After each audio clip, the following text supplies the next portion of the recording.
Welcome back, ambitious entrepreneur, to the Empower Her Business Accelerator podcast. I am Philippa Channer, and if you're ready to build a marketing plan that feels authentic and actually attracts your dream clients, get those notepads ready. And if you're new here, please hit that subscribe button so you don't miss out on all the business growth goodness we have to share each week. And remember, the Empower Her program, it's more than just learning tactics. It's about transforming your mindset, mastering your marketing, and stepping fully into your role as a visionary CEO. Today, we're diving back into the world of buyer personas, your secret weapon for creating magnetic marketing. Now, if you didn't catch our first two episodes of this series, episodes 130 and 131, we talked about your ideal client, and then we introduced buyer personas. Remember, it's not just a list of demographics. It's a full-blown profile of your ideal client, their personality, habits, biggest challenges, and what keeps them up at night. And here's the best part. When you know your ideal client inside and out, crafting targeted marketing messages becomes a breeze. So let's break down the key elements of a buyer persona. First, there's the demographics.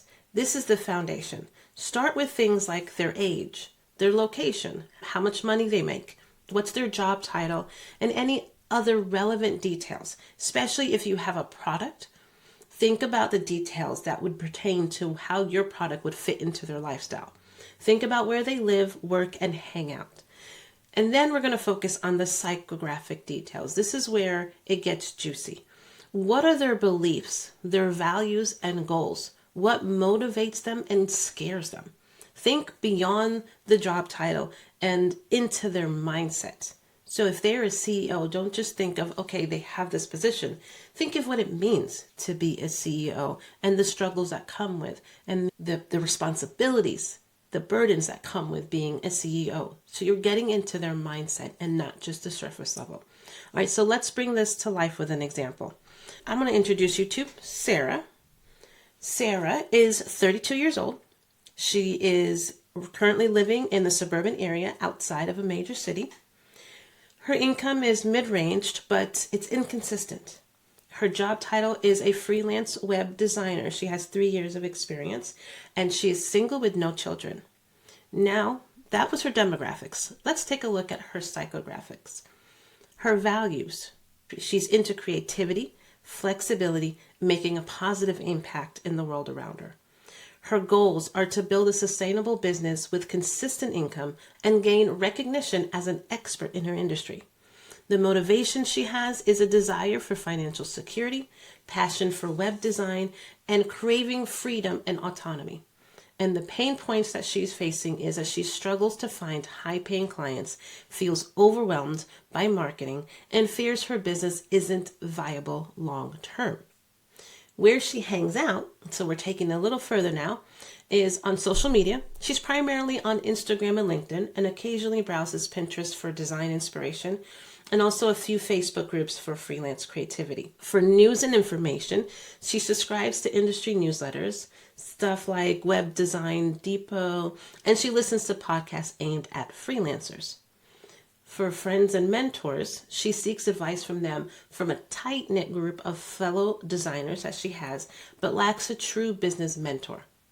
So you see how this goes beyond just the basic demographics. Understanding Sara on this level helps you create content that speaks to her struggles, addresses her fears, and highlights the transformative potential that your service can bring to her. So how this is going to help your marketing. With these additional details that you have added now to your buyer persona, you can now have there's content ideas. You can create blog posts or social media content that's going to address Sara's specific pain points, attracting premium clients, time-saving marketing strategies, the things that we mentioned earlier. The language you use, you're going to use phrases that reflect her value, like flexible solutions or impact-driven design. Those are going to be attractive to her because those are some of the stuff that she's interested in as well. The platforms you use, you're going to focus your efforts primarily on Instagram and LinkedIn, where she is active. Based on the example we gave, this is where Sara is. So that's now you know where to show up. And then partnerships. You're going to consider collaborating with influencers or websites that cater to freelance creatives where Sara likes to spend time. Find some freelance podcasts, see if you can partner with them and have an ad on their show where they highlight your services. And if she's listening to them and somebody she listens to mentions your product or service, it would be more likely that she will check you out. So remember, the more detailed your buyer persona is, the more targeted and effective your messaging is going to be. Now your challenge. I like to give homework here. It's your turn. Take out those notes from last week where you jotted down questions about your ideal client. Start fleshing out their demographic and their psychographic details. The more specific, the better. And to help you through this process, I have come up with a quick little workbook that takes you through their buyer persona. So once you get all your notes where you jot down all these different details about who your ideal customer is, I'm going to give you this workbook. It's a fillable PDF that you can use to kind of input all the details about your buyer persona and describing who they are, what they like. Hopefully this is going to be a resource for you that can help you just visualize who your ideal persona is, and that you can keep building on it as you build and develop your business. You will find a link to access this downloadable resource right in the show notes. So check it out there. Just fill out a quick form and it will be emailed directly to you right away. If you've got questions about buyer personas, or if you're feeling stuck, I've got you covered. Join me next week for a special Q&A episode where I answer your burning questions and give you even more tips and insights. And that's not all. If you're truly ready to ditch the generic marketing and attract your dream clients effortlessly, the Empower Her program is here to give you the tools and the strategies to make that happen. You want to book a free 30-minute discovery call with me to learn more about the program and how I can help you level up your business. Link in the show notes, of course. And until then, you guys have happy client hunting. Have a good week, and I will see you then.